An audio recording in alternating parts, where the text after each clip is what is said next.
Assalamualaikum warahmatullahi wabarakatuh.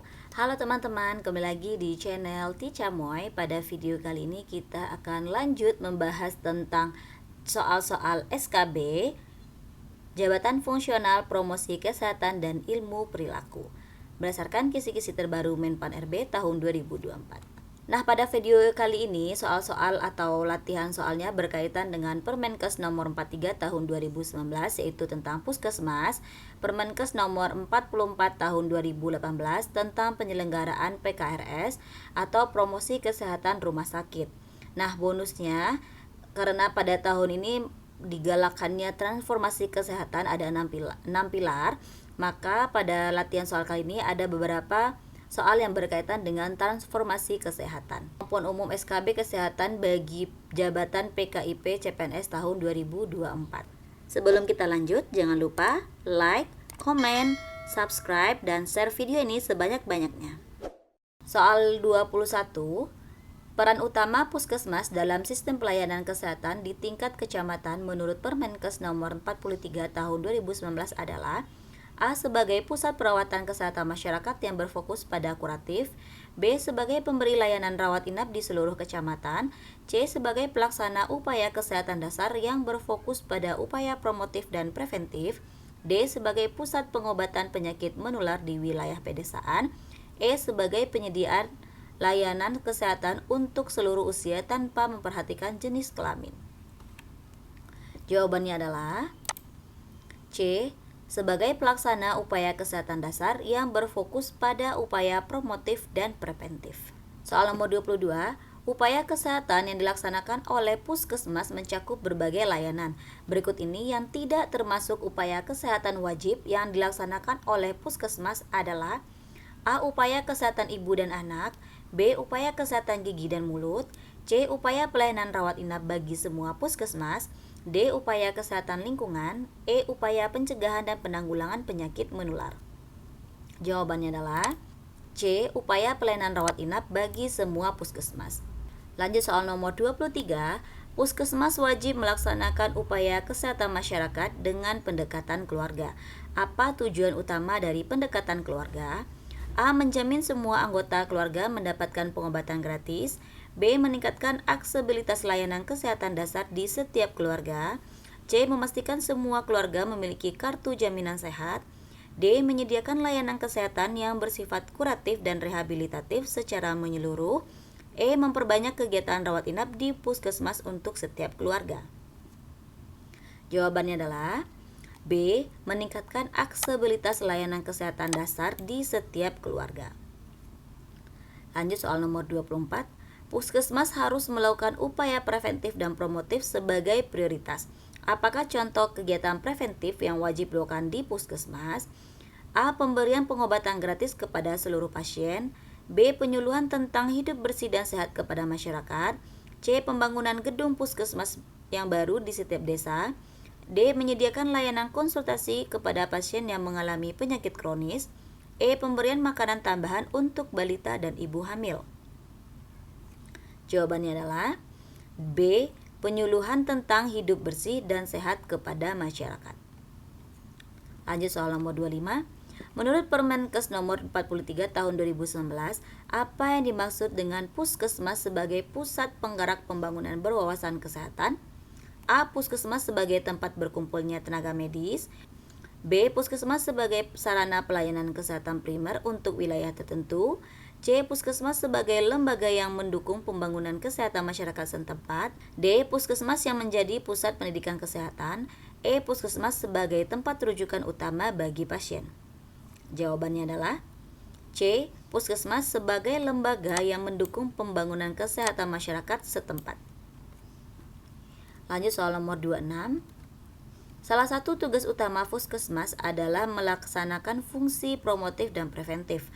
Apa yang dimaksud dengan fungsi promotif dalam lingkup puskesmas? A. Upaya untuk meningkatkan kualitas hidup dan kesadaran masyarakat terhadap kesehatan. B. Upaya untuk mencegah timbulnya penyakit. C. Pelayanan kesehatan kepada lansia. D. Pelayanan kesehatan di rumah pasien. E. Pemberian obat kepada pasien rawat jalan. Jawabannya adalah A. Upaya untuk meningkatkan kualitas hidup dan kesadaran masyarakat terhadap kesehatan. Soal nomor 27. Untuk memastikan pelayanan kesehatan yang berkualitas, puskesmas harus memiliki standar pelayanan tertentu. Siapakah yang berwenang dalam menetapkan standar pelayanan kesehatan di puskesmas? A. Kementerian Kesehatan, B. Kepala Dinas Kesehatan Daerah, C. Direktur Rumah Sakit, D. Pimpinan Puskesmas, E. Pemerintah daerah. Jawabannya adalah A. Kementerian Kesehatan. Lanjut soal nomor 28. Bagaimana sistem pembiayaan operasional puskesmas dapat diperoleh? A. Hanya dari dana pemerintah pusat, B. Dari dana pemerintah daerah dan retribusi masyarakat, C. Dari dana BPJS Kesehatan saja, D. Dari anggaran pemerintah, retribusi dan dana BPJS Kesehatan, E. Dari sumbang masyarakat dan retribusi. Jawabannya adalah D. Dari anggaran pemerintah, retribusi dan dana BPJS Kesehatan. Oke, sekarang kita bahas sedikit ya teman-teman terkait Permenkes nomor 43 tahun 2019 tentang puskesmas. Pada bab 7 tentang penyelenggaraan, bagian kesatunya adalah untuk upaya kesehatan. Terdapat dalam pasal 51 ya, ayat pertama, puskesmas menyelenggarakan UKM tingkat pertama dan UKP tingkat pertama. UKM adalah upaya kesehatan masyarakat dan UKP adalah upaya kesehatan perorangan. Ayat kedua, UKM dan UKP sebagaimana dimaksud pada ayat 1 dilaksanakan secara terintegrasi dan berkesinambungan. Nah, UKM dan UKP di tingkat pertama atau pada tingkat Vaskes pertama diselenggarakan untuk mencapai yang pertama, standar pelayanan minimal kabupaten atau kota bidang kesehatan, B. Program Indonesia Sehat, dan kinerja puskesmas dalam penyelenggaraan jaminan kesehatan nasional. Untuk UKM di tingkat pertama atau tingkat puskesmas terbagi menjadi UKM esensial dan UKM pengembangan. UKM esensial meliputi pelayanan promosi kesehatan, pelayanan kesehatan lingkungan, pelayanan kesehatan keluarga, pelayanan gizi, dan pelayanan pencegahan dan pengendalian penyakit.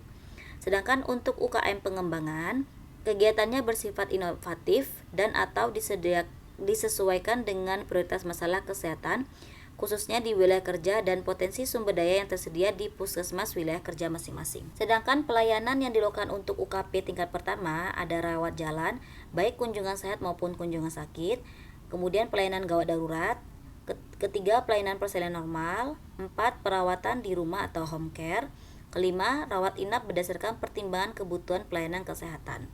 Nah, dalam melaksanakan UKM dan UKP di puskesmas harus menyelenggarakan beberapa kegiatan. Yang pertama, manajemen puskesmas, kedua, pelayanan kefarmasian, tiga, pelayanan keperawatan kesehatan masyarakat, 4, pelayanan laboratorium dan kunjungan keluarga. Puskesmas dalam menyelenggarakan upaya kesehatan dapat mengembangkan dan meningkatkan sumber daya bidang kesehatan sesuai dengan pelayanan dibutuhkan oleh masyarakat, perkembangan ilmu pengetahuan dan teknologi, dan sesuai dengan ketentuan peraturan perundang-undangan. Untuk akreditasi puskesmas bertujuannya untuk peningkatan mutu pelayanan puskesmas dilakukan secara berkala paling sedikit 3 tahun sekali. Puskesmas ini didukung oleh jaringan pelayanan puskesmas dan jejaring puskesmas. Untuk jaringan pelayanan puskesmas terdiri dari puskesmas pembantu, puskesmas keliling, dan praktik bidan di desa. Sedangkan jejaring puskesmas terdiri atas upaya kesehatan bersumber daya masyarakat, usaha kesehatan sekolah, klinik, rumah sakit, apotek, laboratorium, tempat praktek mandiri tenaga kesehatan, dan fasilitas pelayanan kesehatan lainnya. Oke, kita lanjut bab 8 untuk pendanaan. Puskesmas memiliki sumber pendanaan dari yang pertama, anggaran pendapatan dan belanja daerah atau APBD kabupaten atau kota, 2, anggaran pendapatan belanja negara atau APBN, 3, sumber lain yang sah dan tidak mengikat. Oke, pada lampiran Permenkes nomor 43 tahun 2019 ini ada lampiran terkait UKM di puskesmas. Contoh kegiatan UKM yang dilakukan puskesmas tercantum pada matris di bawah ini. Nah, ada beberapa kegiatan UKM yang mengacu pada pedoman atau standar pelaksanaan masing-masing program. Ini ada UKM esensial seperti yang sudah dijelaskan tadi ya teman-teman ya. Nanti teman-teman dapat membaca lagi lampiran pada Permenkes nomor 43 tahun 2019 ini. Di sini kegiatannya banyak ya teman-teman, ada untuk kegiatan perkotaan, kegiatan pedesaan, dan kegiatan puskesmas yang terpencil atau sangat terpencil, karena dibagi menjadi 3 jenis puskesmas. Puskesmas itu dikategorikan menjadi 4. Yang pertama adalah puskesmas kawasan perkotaan, puskesmas kawasan perdesaan, kemudian puskesmas kawasan terpencil, dan puskesmas kawasan sangat terpencil.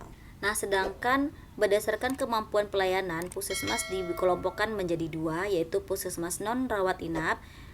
Yang kedua, puskesmas rawat inap. Untuk puskesmas non-rawat inap merupakan puskesmas yang menyelenggarakan pelayanan rawat jalan, perawatan di rumah atau home care, dan pelayanan gawat darurat. Soal nomor 29.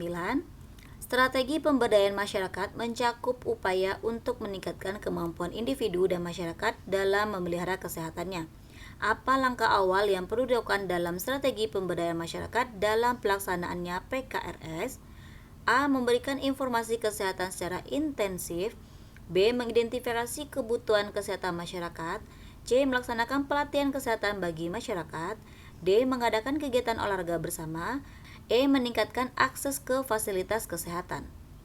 Jawabannya adalah B. Mengidentifikasi kebutuhan kesehatan masyarakat. Lanjut soal nomor 30. PKRS di rumah sakit bertujuan untuk membantu pasien memahami proses perawatan dan pengobatan mereka. Strategi yang paling efektif adalah A. Membuat video tutorial tentang penyakit dan pengobatannya. B. Mengadakan seminar kesehatan terbuka.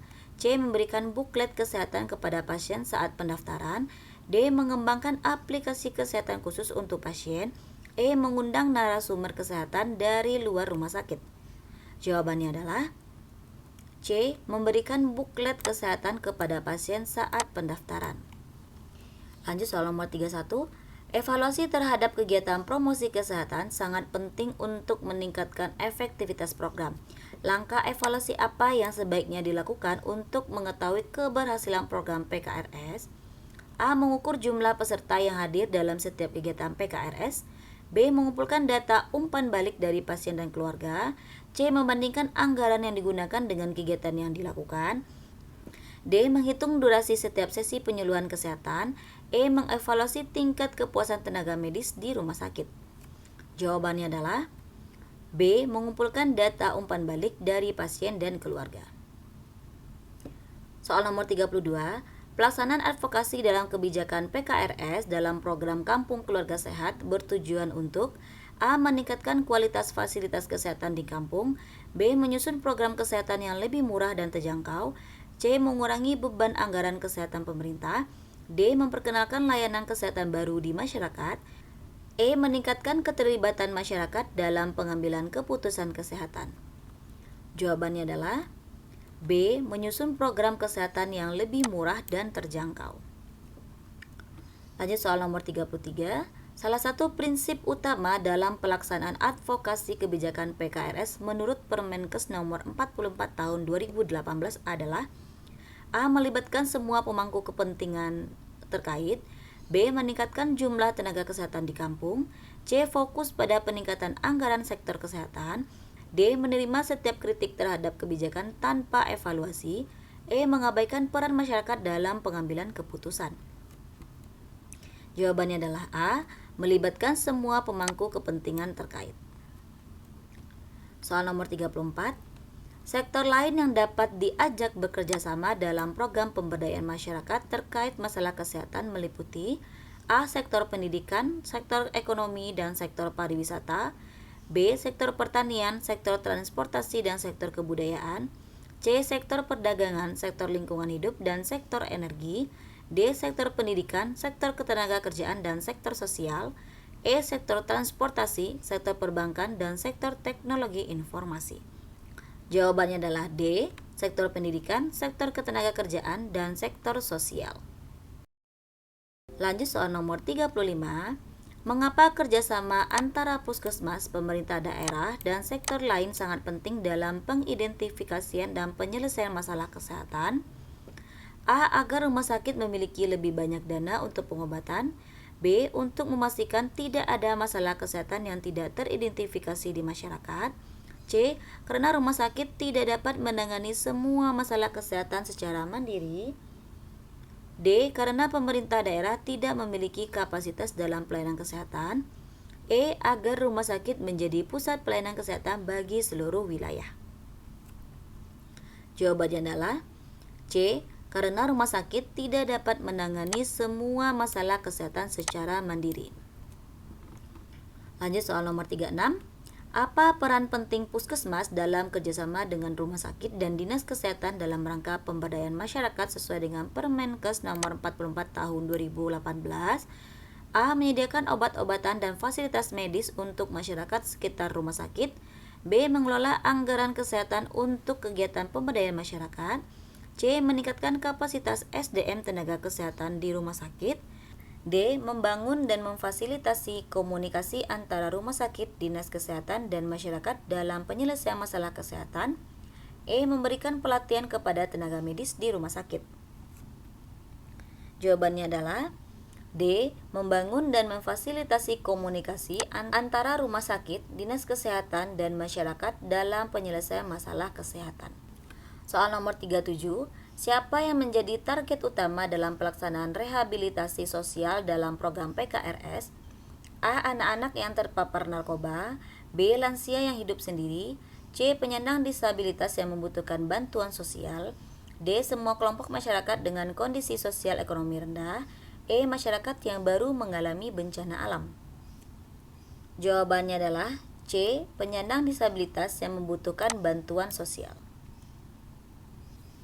Soal nomor 38, apa yang dimaksud dengan puskesmas sebagai fasilitas pelayanan kesehatan primer? A. Layanan kesehatan yang hanya tersedia untuk pasien rawat inap.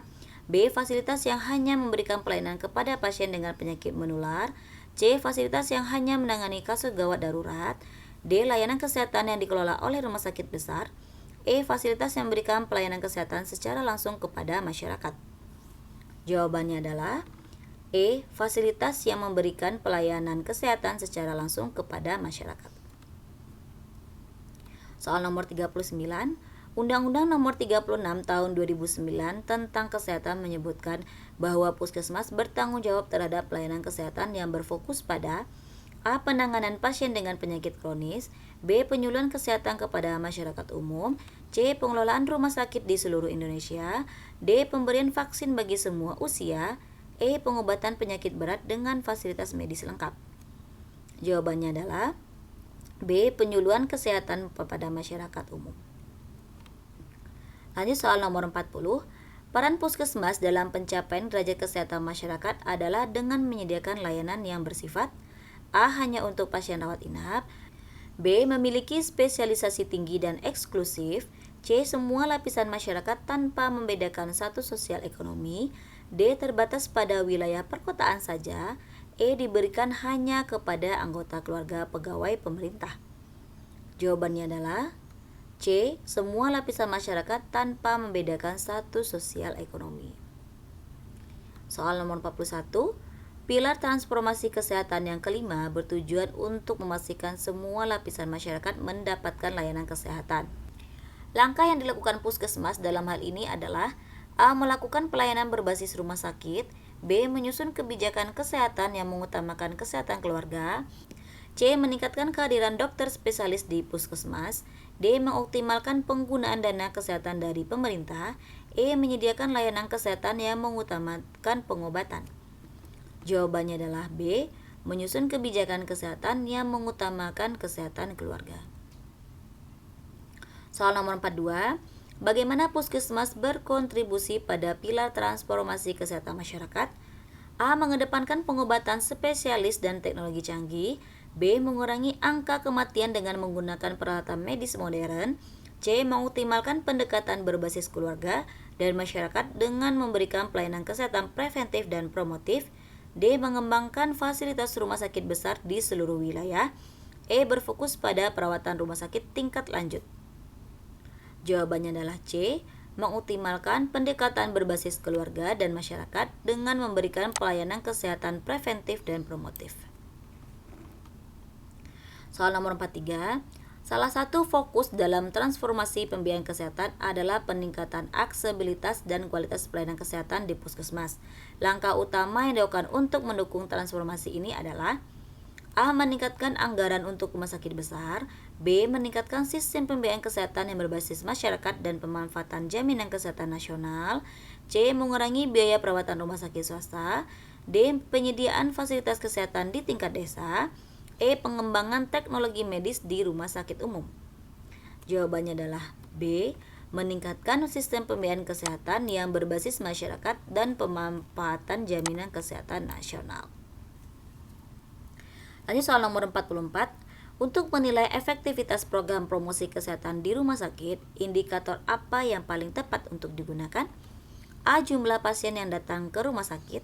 B. Tingkat kepuasan pasien terhadap pelayanan rumah sakit. C. Peningkatan pengetahuan masyarakat tentang kesehatan. D. Jumlah tenaga medis yang bekerja di rumah sakit. E. Lama waktu pasien tinggal di rumah sakit. Jawabannya adalah C. Peningkatan pengetahuan masyarakat tentang kesehatan. Lanjut soal nomor 45. Apa yang dimaksud dengan pendekatan holistik dalam promosi kesehatan rumah sakit? A. Mengedukasi pasien hanya mengenai obat-obatan yang akan diberikan. B. Memberikan informasi hanya terkait dengan pencegahan penyakit. C. Hanya berfokus pada upaya perawatan medis saja. D. Menggabungkan aspek fisik, mental, dan sosial dalam upaya kesehatan. E. Menggunakan pendekatan farmakologis dalam mengatasi penyakit. Jawabannya adalah D. Menggabungkan aspek fisik, mental, dan sosial dalam upaya kesehatan. Nah, ini adalah transformasi sistem kesehatan tahun 2021 sampai 2024. Ada 5 RPJMN dan 6 pilar transformasi. Visinya adalah sejalan dengan visi Presiden untuk mewujudkan masyarakat yang sehat, produktif, mandiri, dan berkeadilan. Outcome yang diharapkan dalam RPJMN bidang kesehatan yang pertama, meningkatkan kesehatan ibu, anak, keluarga berencana, dan kesehatan reproduksi. 2. Mempercepat perbaikan gizi masyarakat. 3. Memperbaiki pengendalian penyakit. 4. Gerakan masyarakat hidup sehat atau GERMAS. 5. Memperkuat sistem kesehatan dan pengendalian obat dan makanan. Sedangkan untuk 6 pilar transformasi memiliki 6 kategori utama. Yang pertama adalah transformasi layanan primer. 2. Transformasi layanan rujukan. 3. Transformasi sistem ketahanan kesehatan. 4. Transformasi sistem pembiayaan kesehatan. 5. Transformasi sumber daya manusia kesehatan. 6. Transformasi teknologi kesehatan. Oke, kita bahas masing-masing transformasinya. Yang pertama, transformasi kesehatan layanan primer memiliki 4 poin utama kegiatan. Yang pertama adalah edukasi pendidikan. Yang pertama adalah edukasi penduduk. Memiliki 7 kampanye utama. Yang pertama adalah tentang imunisasi, 2. Gizi seimbang, 3. Olahraga, 4. Anti rokok, 5. Sanitasi dan kebersihan lingkungan, 6. Screening penyakit, 7. Kepatuhan pengobatan. Yang kedua, pencegahan primer, penambahan imunisasi rutin menjadi 14 antigen dan perluasan cakupan di seluruh Indonesia. Yang ketiga, pencegahan sekunder, yaitu screening 14 penyakit penyebab kematian tertinggi di setiap sasaran usia, screening stunting, dan peningkatan ANC untuk kesehatan ibu dan bayi. Yang keempat, meningkatkan kapasitas dan kapabilitas layanan primer, yaitu membangun puskesmas di 171 kecamatan. Penyediaan 40 obat esensial dan pemenuhan SDM kesehatan primer. Transformasi yang kedua, transformasi layanan rujukan, tujuannya adalah untuk meningkatkan akses dan mutu layanan sekunder dan tersier. Pembangunan rumah sakit di kawasan timur, jejaring pengampuan 6 layanan unggulan, kemitraan dengan World Top Health Center. Transformasi sistem ketahanan kesehatan memiliki 2 tujuan. Yang pertama adalah meningkatkan ketahanan sektor farmasi dan alat kesehatan, yaitu memproduksi dalam negeri 14 vaksin rutin, top 10 obat, top 10 alkes by volume dan by value. Tujuan yang kedua, memperkuat ketahanan tanggap darurat, jejaring nasional surveillance berbasis lab, tenaga cadangan tanggap darurat, tabletop exercise, kesiapsiagaan krisis. Yang keempat, transformasi sistem pembiayaan kesehatan, regulasi pembiayaan kesehatan dengan 3 tujuan, yaitu tersedia, cukup, dan berkelanjutan, alokasi yang adil, dan pemanfaatan yang efektif dan efisien. Transformasi SDM kesehatan, penambahan kuota mahasiswa, beasiswa dalam dan luar negeri, kemudian penyetaraan nakes lulusan luar negeri. Untuk transformasi teknologi kesehatan, pengembangan dan pemanfaatan teknologi, digitalisasi dan bioteknologi di sektor kesehatan.